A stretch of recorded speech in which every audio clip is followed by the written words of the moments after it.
o que acontecerá depois do grande castigo que está anunciado para a nossa época, por várias revelações dignas de crédito. O que vai acontecer depois? É o que nós veremos hoje com base em trechos de vários santos e místicos. Esse é o nosso assunto de hoje. Muito bom dia, meu nome é Daniel Martins, seja bem-vindo ao canal dos Santos Anjos.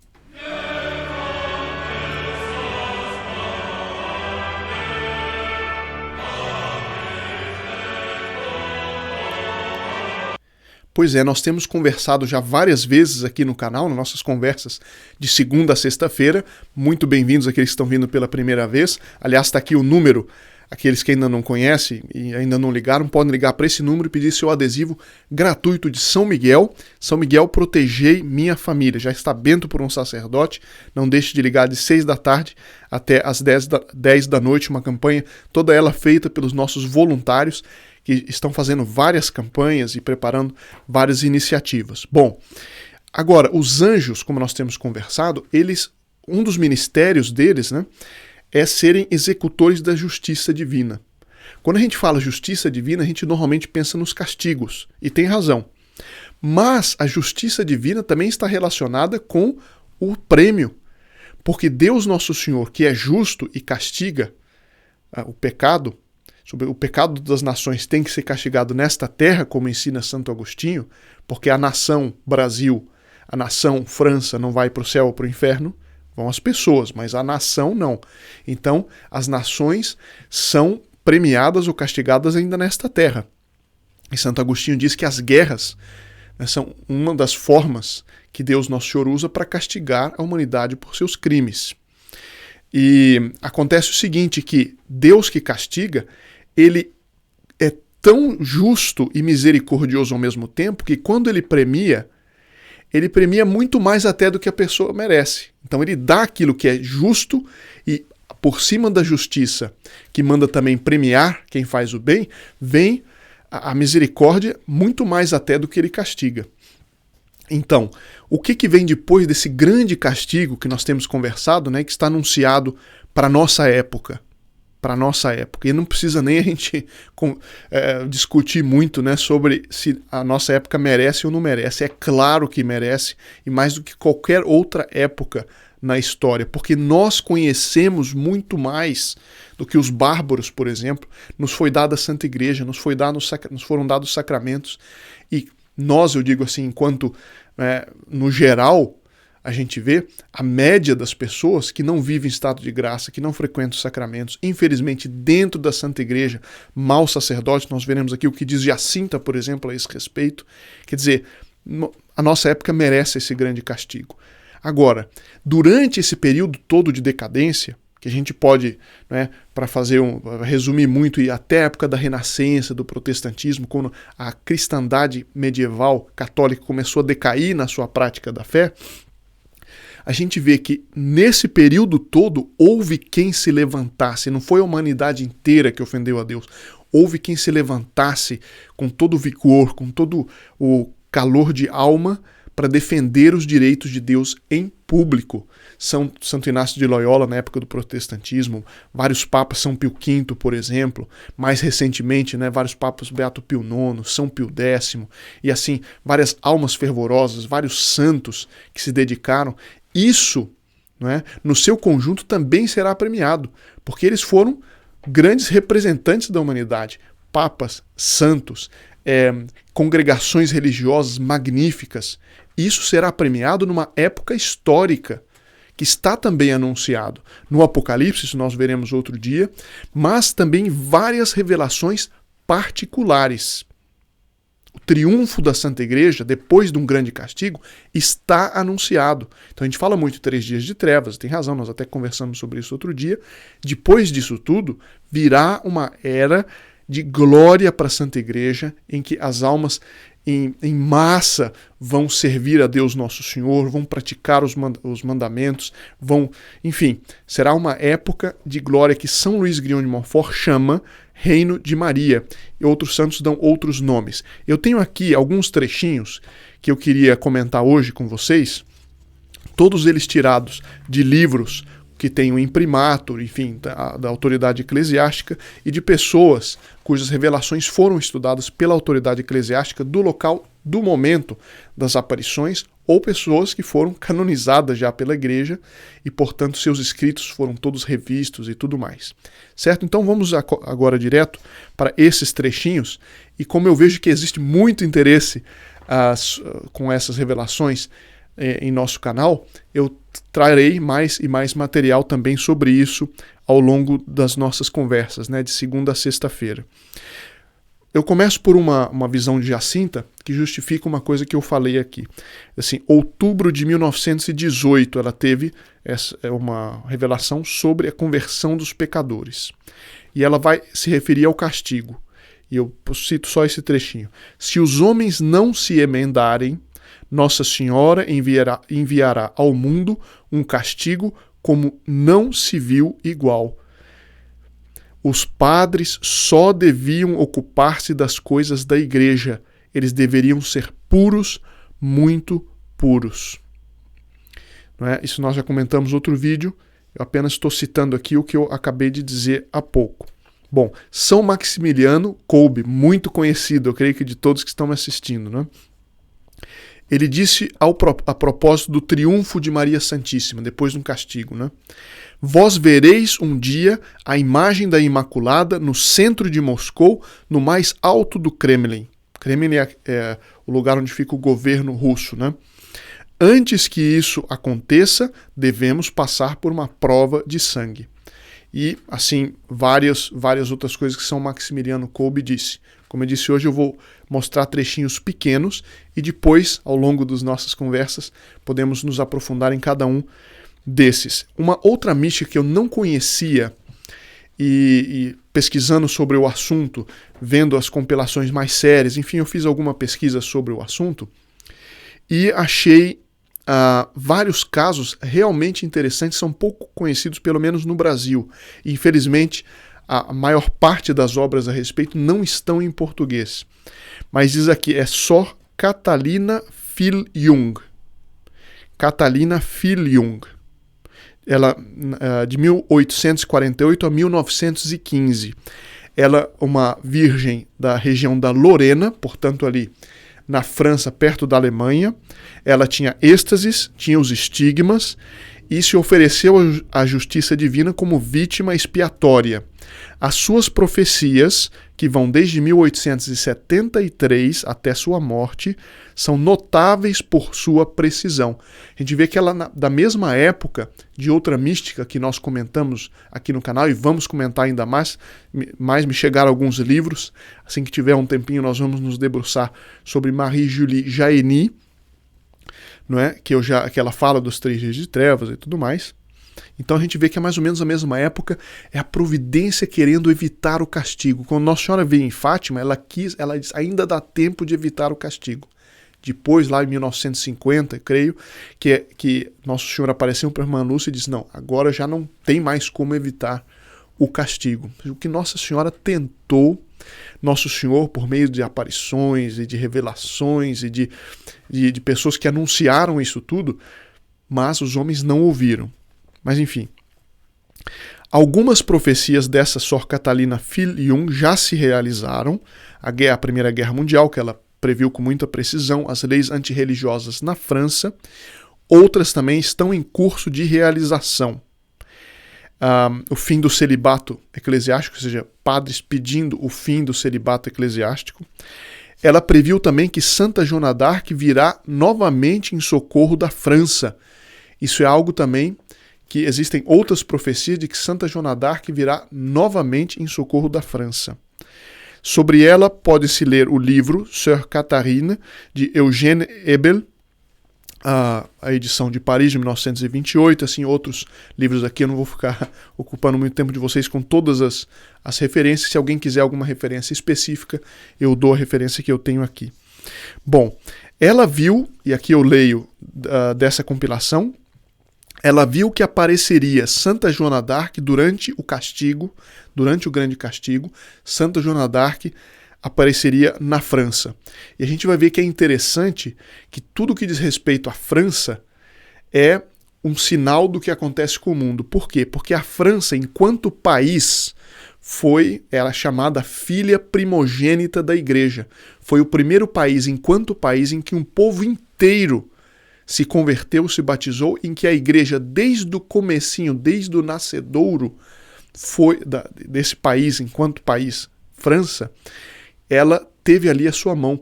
Foi quando São Remígio batizou Clovis. Muitos de vocês conhecem a história. Mas enfim, agora não vem ao caso. O que vem ao caso é o seguinte: como ela foi a primeira nação, enquanto nação, batizada pela igreja, a filha primogênita da igreja, depois vieram várias outras nações.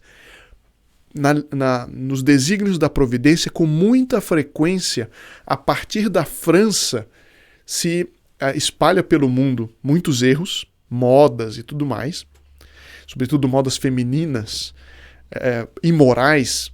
Quantas delas ao longo do século XX, no século XXI também, se espalharam a partir da França, mas também muitas boas coisas a partir da França, e talvez o país onde haja mais fenômenos místicos, ao menos nos últimos 2 séculos. A gente vê mesmo Nossa Senhora, as grandes aparições, La Salette, França, Lourdes, França, Rue de Bac, Paris, França, e assim várias outras. Existem muitas coisas relacionadas com a França. A devoção ao Sagrado Coração de Jesus, o Sagrado Coração de Jesus quis que essa devoção se divulgasse a partir também da França. Então existe um nexo muito grande dessas profecias com a França e a partir da França para o mundo. Como nós veremos também daqui a pouco São Pio X dizendo isso. Bom, eu continuo então. Sor Catalina Filiung. Então Santa Joana d'Arc aparecerá. A santa heroína foi mostrada a ela em visão, de pé sobre um belo arco-íris, a espada na mão, cabeça descoberta, os cabelos caindo sobre os ombros, como a da Virgem na aparição de Zargemine, foi uma outra aparição. Ela estava coroada de 2 auréolas desiguais em tamanho e brilho. Em uma se figurava sua missão passada, a de Orleans, Reims e Rouen. Foi quando ela veio pela primeira vez e salvou a França. A outra, muito mais grande e mais brilhante, anunciava a sua segunda missão, aquela que estava prometida para a liberação, a restauração e exaltação da França. Então a gente vê o papel da França em todo esse panorama do castigo e da recompensa. E São Pio X vai confirmar também isso. Depois nós vamos ver que isso vale para várias outras nações, outros santos. Jacinta, por exemplo, fala sobre a Espanha. Outros santos, São João Bosco vai falar também, mas aqui São Pio X fala também sobre a França. Durante a audiência de 7 de janeiro de 1906, dia posterior à publicação das leis antirreligiosas no Boletim Oficial na França, o soberano pontífice disse a Camille Beleg: vocês não sentem que se aproxima o momento em que nosso Senhor Jesus Cristo, Ele mesmo, vai colocar suas mãos nas coisas da França? E essas mãos divinas, que uma delas abate e aplana quando é necessário, ou seja, castiga, e a outra levanta, ressuscita e purifica? Em 29 de novembro de 1911, São Pio X diz também isso sobre a França. E a gente vê agora, eu creio que talvez seja o primeiro país, agora, 2023, certo? O presidente Macron da França está tentando colocar, e já conseguiu, o aborto como um direito constitucional, certo? Ou seja, um pioneiro nessa miséria, ou seja, não é só entre aspas, deixar acontecer o aborto, que já é ruim o suficiente, mas é colocar como um direito constitucional, ou seja, a França, que em 2023 declara, certo? Aliás, eu acho que foi final do ano passado, declara, nós, enquanto país, nós desafiamos a lei de Deus e consideramos o assassinato de crianças inocentes como um direito constitucional, ou seja, constitutivo de todo o nosso arcabouço jurídico legal. Então a gente vê, não merece um castigo todo especial, E depois é o seguinte, é a França, mas depois vai um dominó, vai a Alemanha, vai Portugal, vai o Brasil, Deus nos livre e guarde, mas a lógica das coisas é essa. Se não vier logo esse castigo, a lógica das coisas é caminhar para aí, infelizmente. Né? Bom, então diz São Pio X, que direi eu agora a vós, filhos da França, que gemeis debaixo do peso da perseguição? O povo que fez aliança com Deus nas fontes batismais de Reims, o lugar onde eu mencionei, Clovis, rei dos francos, foi batizado por São Remígio. Aliás, o nome Reims vem de Remígio, Saint-Rémy. Se arrependerá e retornará à sua primeira vocação. Os méritos de tantos filhos que pregam a verdade do Evangelho no mundo inteiro, praticamente, e dos quais muitos selaram isso com seu sangue. Quantos mártires e missionários que vieram da França também fizeram missão no Oriente e foram martirizados. As orações de tantos santos que desejam ardentemente ter por companheiros os franceses e a humanidade, daqui a pouco nós vamos ver como isso se aplica ao mundo inteiro, na glória celestial, os irmãos bem-amados de sua pátria, a piedade generosa de tantos filhos. Ele vai falando tudo que, ao longo da história da França, da Europa e de toda a cristandade, as pessoas que se sacrificaram. Aí ele diz o seguinte, eu vou pular essa parte para não ficar muito longo. Um dia virá, e nós esperamos que não esteja longe, que a França, como Saulo no caminho de Damasco, será envolta por uma luz celestial e escutará a voz que lhe repetirá: Filha minha, por que me persegues? E sua resposta: Quem sois, Senhor? A voz replicará: Eu sou Jesus a quem tu persegues. É duro resistir ao aguilhão, porque em tua obstinação tu te arruínas a ti mesma. E ela, tremendo, assombrada, dirá: Senhor, que queres que eu faça? Isso é uma profecia de São Pio X sobre a reconversão da França. E a partir da França, várias outras nações. E ele: levanta-te, lava-te das manchas que te desfiguraram, desperta dos sentimentos adormecidos e vê o pacto da nossa aliança e vai, filha primogênita da igreja, nação predestinada, vaso de eleição, leva como no passado meu nome diante de todos os povos e todos os reis da terra. Então a profecia para a França. Agora uma outra profecia de São João Bosco, não precisa apresentar, né? Sobre o triunfo da igreja. Aqui já está falando diretamente de uma coisa universal. A iniquidade está consumada. O pecado terá fim, e antes que transcorram 2 plenilúnios do mês das flores, maio, creio, o arco-íris da paz aparecerá sobre a terra. O grande ministro verá a esposa do rei vestida de festa. Está dizendo que a Santa Igreja, depois do mundo passar por esse castigo, e as pessoas dentro da igreja também passarem pelos castigos, como nós vimos em outros vídeos, a esposa do rei vestida de festa. Em todo o mundo aparecerá um sol tão luminoso como nunca se viu desde das chamas do cenáculo, ou seja, desde Pentecostes até o dia de hoje. Essa glória da igreja, depois desse grande castigo, será tão magnífica que nunca se viu uma glória tão grande desde Pentecostes. Nem se verá novamente até o último dia. Ou seja, uma era de glória para a Santa Igreja, para aqueles que agora, hoje, permanecerem fiéis, e que for o desígnio de Deus que passem por esse castigo, e sobrevivam tudo. Todos esses verão essa glória da igreja. Agora, como nos preparar para o castigo, isso nós veremos em outros vídeos com mais detalhe. Mas a primeira coisa, evidentemente, é bater no peito dos próprios pecados. Senhor, perdão, misericórdia. Senhora, a união com Nossa Senhora, Rainha dos Anjos. A união, e uma união muito íntima com o anjo da guarda, nós também estudaremos depois qual é o tipo mais íntimo de união que a gente pode ter com o anjo da guarda.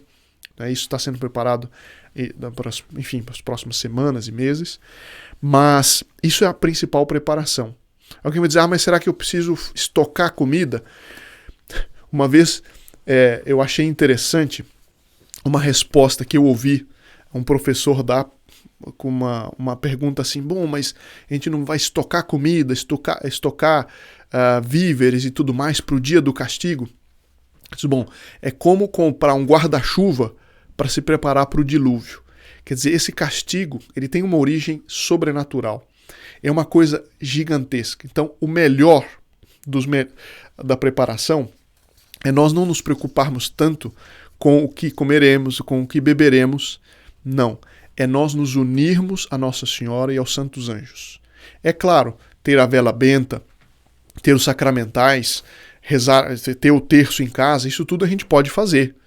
Mas o principal de nossa preocupação é esta preparação sobrenatural, essa união com Nossa Senhora. Bom, isso aqui está na Biografias Escritas de São João Bosco, página 395, etc. E para terminar a nossa conversa de hoje, tem uma outra mística que eu também nunca tinha ouvido falar antes de fazer essas pesquisas, e que é Sor Maria de L'Huile Martigny, também francesa. Ela é fundadora das Filhas do Sagrado Coração de Jesus em Marseille, na França. E, portanto, como fundadora, era necessário ter o aval da autoridade eclesiástica, etc. Então, suas obras todas foram revistas e também as profecias dela foram revistas pela autoridade eclesiástica, etc. Eu depois, no vídeo de sexta-feira, algumas pessoas estão pedindo que explique um pouco melhor como é que é essa questão da autoridade eclesiástica com relação a visões. Mas isso nós veremos, se Deus quiser, na sexta-feira. Eu termino com esse trechinho aqui.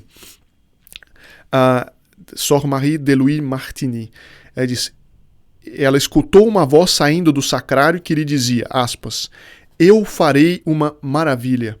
Antes dos fins dos tempos, eu quero ser ressarcido de todos os ultrajes que se me fizeram.